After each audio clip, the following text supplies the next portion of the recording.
Hello and welcome to the first of many Stella's Community. Today's topic is Wenatchee School Board candidates and candidates.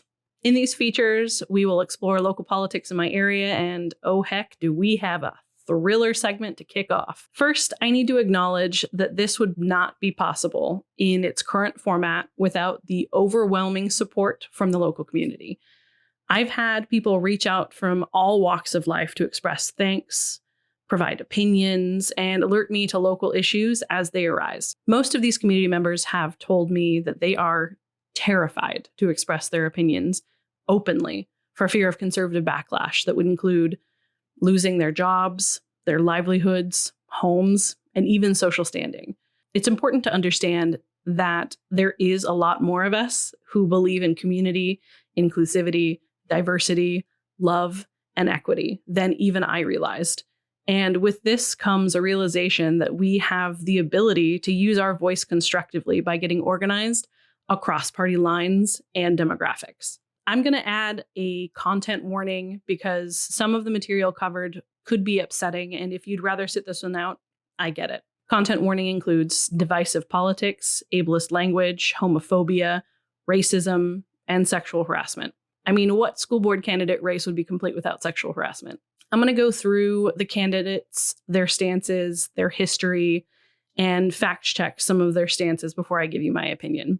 I'll present all of this information and then give you my opinion at the end. That way, if you just want the answers with the fact checking, but without my opinion, you don't have to subject yourself to my brand of tea, because it will be steaming hot. And I have a feeling a few people are going to get scalded. To introduce the candidates, I'll start with the incumbent in each school board position. That's a fancy way of saying that they're currently holding the position. Then I'll proceed with the rest of the candidates running for the same position in numerical order. With some help from an inclusive Facebook group, I was able to put together 20 questions for the candidates.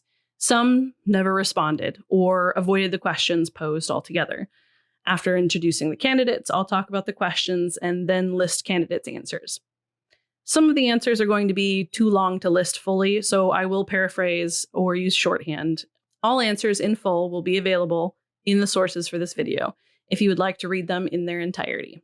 If anyone feels like I misrepresented them or just want to set the record straight on something, you are welcome to send me an email to stella@progressivedevilry.com. Since not all of the candidates sent me their answers, I did have to go social media digging and look to their Facebook pages for answers, which isn't going to be 100% accurate. So I apologize if I did get something wrong. I'm not perfect, and I sure as hell do not pretend to be. Without further ado, here we go. For Wenatchee School Board Position 2, we have the incumbent Maria Iniguez. She served in position number 2 since January 2020 and has lived in the Wenatchee Valley for 15 years, with at least one child currently enrolled in Wenatchee School District. She has 16 years of work experience in public education, including 13 of those years specifically in the Wenatchee School District. Maria completed a bachelor's degree at the University of Washington and went on to earn a master's of interdisciplinary arts and sciences. It's a mouthful. Her thesis was on the impact of standardized testing on Latino students. If you check out her answers to the question we gave her, it also shows how involved she is in our community. A scholarship reader for the Community Foundation of NCW, a mentor for the Wenatchee High School Mentor Program, and a parent volunteer with Wenatchee Youth Baseball among a list of dedicated local service. Maria has 2 challengers for her position: Tina Irving and Matt Van Bogart. We'll start with Tina since she was able to return the answers to our questions. Tina grew up in Cashmere and has lived in the Wenatchee Valley for almost 11 years. She says her background in education is that she has 2 children attending school in Wenatchee. She graduated from Cashmere High School and attended some college. Tina served 11 years in the Air Force, where she completed 2 active duty deployments supporting long-haul convoy operations. She was also assigned to the Air Force Logistics Engineering Support Specialist with the local hospital here and has volunteered as a Wenatchee Little League coach in the past. And finally, for Wenatchee School Board Position 2, that brings us to Matt Van Bogart. Matt didn't send me his answers for reasons I'll speculate on during my opinion portion at the end. From what I can dig up on his Facebook, LinkedIn, and his website, Matt moved his family to Wenatchee 3 years ago and has 2 kids in the Wenatchee School District. He is currently a global channel strategy, industrial automation at Zebra Technologies, which is a fancy way to say Matt works in marketing robots or IT to replace physical workers. I didn't see any mention of community service, outreach, school volunteer work, or any experience working in education or around kids. His leadership experience appears to stem directly from managing marketing teams. Next are the candidates for Wenatchee School Board position number 4. The incumbent, Dr. Michelle Sandberg, has the largest number of challengers, with Catherine Thomas, Jennifer Brandt, and Joel Martin vying for her spot. Dr. Sandberg was able to get me her answers, and I was able to meet her in person.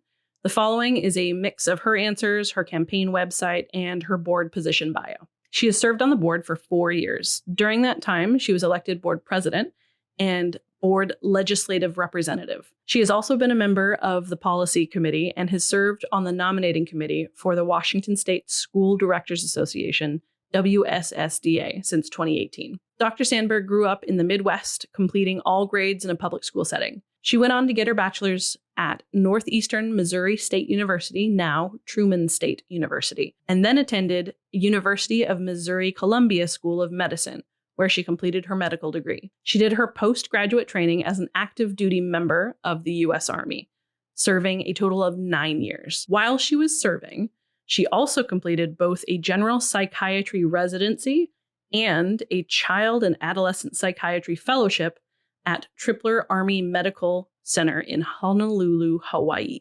She was assigned to Walter Reed Army Medical Center for the remainder of her military service as a staff psychiatrist for patient care and supervisor of psychiatry residents and fellows. There's more, but I promised to shorthand this, so I'll link her bio in our sources so you can read the long list of service this woman has accomplished for kids, military families, and her patients. Dr. Sandberg is no stranger to serving in a variety of community settings, as her website says. She has lived in the Wenatchee Valley for 13 years, where all of her 4 kids have attended school. She continues her work in the community through the school board, community meetings, and volunteer work. The first of the 3 candidates for position number 4 is Catherine Thomas. Catherine did not return the answers to the questions, so the information I have is from her campaign website and a basic Google search. Catherine's extended family has lived in the Wenatchee Valley for nearly 100 years. According to her campaign Facebook page, she has lived in the valley with her husband and daughter, who is currently attending a local high school, for 6 years. She says she is a product of multiple education systems, which I can only speculate might mean she has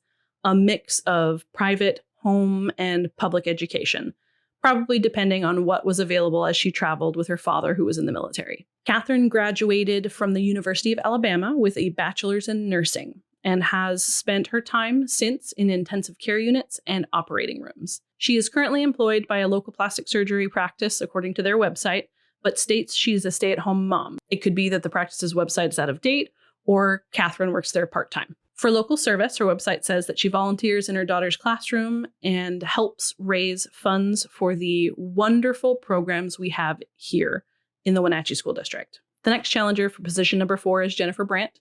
She did turn in the answers to our questions, but skipped a couple, so I filled in the missing information from our website campaign page. Jennifer and her family have lived in Wenatchee for 10 years. She is a licensed foster parent with her husband and currently works in the IT department at a local hospital as the core applications manager.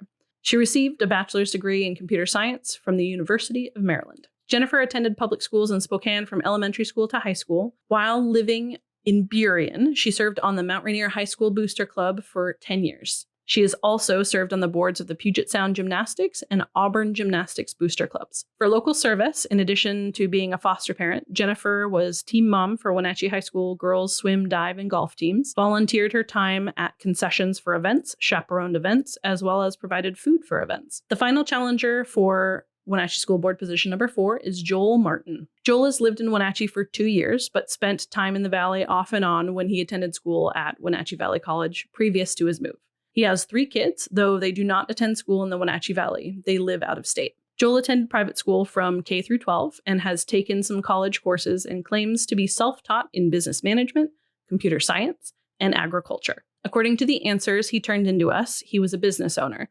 Past tense tells me he no longer is, which is confirmed by his LinkedIn, which says he ended his time as an owner-operator of a pita pit in Quincy. From what I could see online, he does not have a current listed job posting. Joel says he has served on smaller community private boards in the past, but does not list what foundations or communities those may be from. He also does not list any local community service. Moving on to the final open Wenatchee School Board position, number 5. Incumbent Julie Norton, who was appointed to the position in January of 2020, is challenged by Miranda Skaliski and Arlette Lopez Rodriguez. Julie did not send me her answers, so the information I have is from her campaign website, Facebook, etc. Julie and her family have lived in the Wenatchee Valley for 15 years. She attended public school for all of her K-12 education and graduated from the University of Washington with a bachelor's degree. She went on to complete a law degree, graduating with honors from Seattle University School of Law.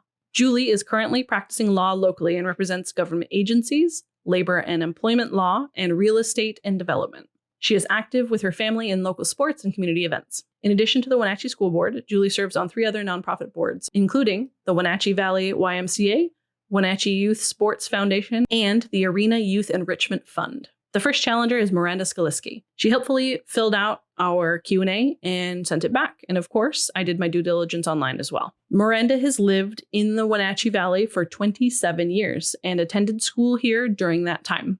She graduated from Wenatchee High School, went on to get a criminal justice associate's degree from Wenatchee Valley College, and obtained her bachelor's in criminal justice with a concentration in juvenile justice from Purdue University Global. Miranda has been active in the local community through Campfire USA leadership programs as a youth director and counselor for ropes obstacles, course activities, and tutoring kids locally through Gear Up and AVID. She volunteered in the Special Olympics as a ski coach, as well as a track and field coach.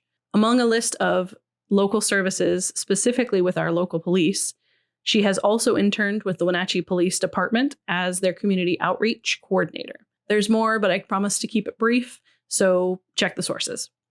She is currently working locally as a juvenile detention officer. The final challenger, wrapping up the candidate backgrounds and introductions, is Arlette Lopez Rodriguez. She sent us her questions promptly, which is where I got this information. Arlette has lived her entire life in our valley and attended schools in the Wenatchee School District from 6th through 12th grade, where she graduated this year. She has been dedicated to this community through volunteering and has received some recognition from local organizations such as WHS Mecca, WHS Folclorio Corazon de Mexico, Wenatchee Pride, Wenatchee Cafe, and the Migrant Program. She also received the Washington State Seal of Biliteracy. Arlette has served most recently as part of the Wenatchee School District Strategic Planning Committee, which helps determine the scope of the school district for the next 5 years. Recently, they have worked on focusing message to promote diversity, equity, and inclusion. She is currently employed through Washington State University Cougs Rise program, which offers college prep, programming, and mentorship programs to low-income and first-generation students. That wraps up part 1 of Stella's Community. This was just an introduction to the candidates. Stay tuned for their platforms and answers to the questions I sent them available in the sources. Hit that subscribe button to stay updated with us. And any sources we've used in today's episode are below or are available on our website at progressivedevilry.com.